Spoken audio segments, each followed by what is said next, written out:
Hello everyone and welcome back to the channel. This is round one of the Alamance County Pro-Am powered by Gateway Disc Sports and presented by Yeet Street Discs. This round one is coming from Wellspring Disc Golf Course at Cedar Rock Park in Burlington, North Carolina. This tournament, it started off okay and then it got frustrating.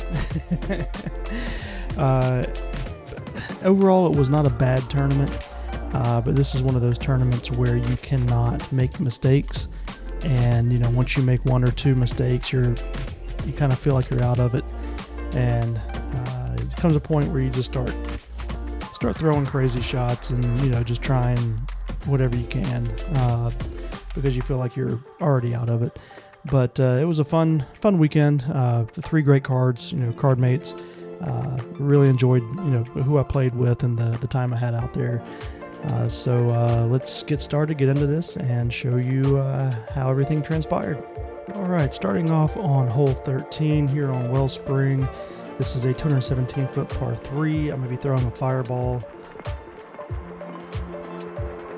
off the tee. Had a really good shot here. I did just happen to catch a late tree, kicked it straight down. Leaves me with a long, just outside circle putt here for birdie. I am putting with irons this round. And just a little bit to the right, but going to have an easy tap in for par.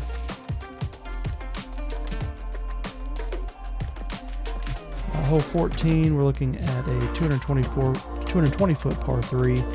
I'm throwing the tempo, and I'm trying to go right through that gap. I threw it a little bit low, but it went right down the middle. It's going to be a long shot here for birdie, probably about 80 feet or so, 80, 90 feet. Get it just up under the basket.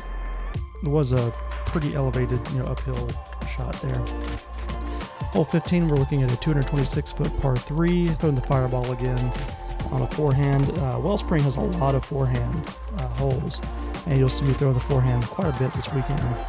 I've been working on that shot, more often. Had a good shot here with the fireball. Got it down the middle, got it through the gaps, and this is just a long birdie attempt.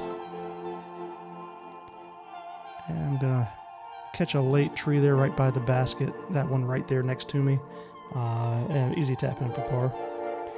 Hole 16, 256-foot par 3. This is going to be the start of the mistakes that you cannot make. Throwing the tempo again. And just got a little bit on the inside with that shot. Hit an early tree, kicked down into the middle. And now I'm going to take my watt. And I'm trying to put this up next to the basket. There, I've got that tree branch right in my side of my head. And a little bit of a pull, but it was still a good shot. And it just glided way further than I wanted it to. This is not a long putt. I'm probably about 25 feet, 28 feet. And unfortunately, I just put a little bit too high, and I'm going to take my first bogey of the day. You really can't take bogeys on Wellspring. It's a birdie or par or die course. Hole 17, 591-foot par 4. This is by far the easiest hole out here, and I'm going to show you how to make it the hardest. Taking my DD, the only non-MVP bag, disc I had in the bag. And just a big grip lock. I threw it well. I just grip locked it. Threw it right down into the middle of these trees. And you're going to see here I had to get down on a knee and get up underneath, and all I could do was just kind of punch it through. So that was with an NV. Now I'm taking this is a signal, and I thought it would flip up more than it did. I think I just didn't put enough power onto it to really get it to flip, and it just kind of went straight. And I hit this garbage can, and take the watt and just throw it up here by the basket. This should have been an easy bogey, but you're going to see, unfortunately, hit cage, and I'm going to take a double bogey, which once I took this, I knew my tournament was over. You cannot do that out here. So I was really upset with myself at this point. I'm taking a this is a detour here.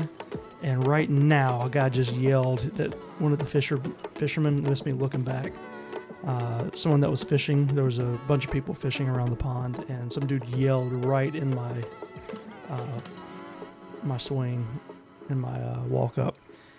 I still got a birdie, but they still yelled, and the swing is still happened. Detour again off the hole 1. Just throw it up to the middle, kind of top of the hill. Gonna take a tempo and just gotta toss it up here next to the basket. Gonna take an easy par. Hole 2, 279 foot par 3. Taking the fireball again, and actually probably for the tournament. I haven't done the other videos yet, but this might have been my best throw of the tournament. I mean, just absolutely laced this fireball. And I'm going to show you how to ruin it. This was a pretty short birdie putt, a little uphill, probably about 18, 19 feet, something like that. And I'm just going to completely blow it by the basket. I've been working on something with my putts lately in the backyard. I'm going to try it in my tournament this weekend at Black Widow and just see what happens with it. I'm going to stick with it all 18 holes. We're just going to see what happens with a new putting routine. Same style, different routine. Hole number 3, taking the fireball. And another laced shot. My forehands are on point today for the most part. Tap in birdie. So at this point, I've made back the double bogey, but everybody else has left me behind already. But hole number 4, I'm going to take the fireball again on a thumber, and I probably should have went a different line. I tried to get on this left gap. I should have went high right. A fireball just on a thumber, that fireball pans more than I expected it to, and it pans way left. So all I could do is just kind of take the watt and toss it up to the basket and go for the par here. So pretty easy par. Hole 5 is going to be a 177-foot par 3. Taking the tempo. I'm just trying to give it a little toss. Went a little low with it. It was a good shot, just a little bit low. It's a birdie putt. Probably circle's edge birdie putt. Just left of the basket, unfortunately. But it'd be a tap in for par. Hole 6 is going to be a 217-foot par 3. Throwing the servo here. Caught that early tree. I hate this hole. It's one of my least favorite holes in this course. Probably is my least favorite hole in the course, just because of that leaning tree. But it's going to take a pretty easy par here. Hole 7, 184-foot par 3. Taking the detour. Way uphill. Got to hit miss the mando on the right, which I missed it easily. Put it up pretty close here, just outside circle. Just going to try to lay it up here. Take my par and go. I was sitting there watching it going, don't you stand up and roll, and luckily it did not.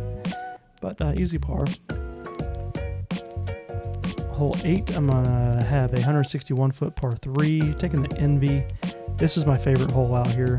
It's just an ace run every time. Little inside with it, but landed right in the pond, the creek. You can't really see me in there. This is it's played. You play it as it lies in there, and easy birdie.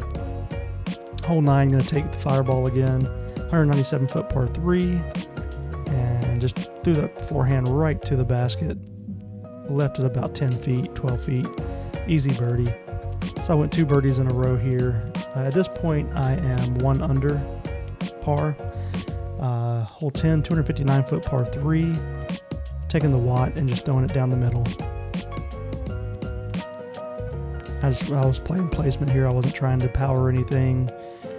I was essentially I was jump putting and then putting and taking my par. That was a horrible approach shot, by the way. I was telling myself that was absolutely awful.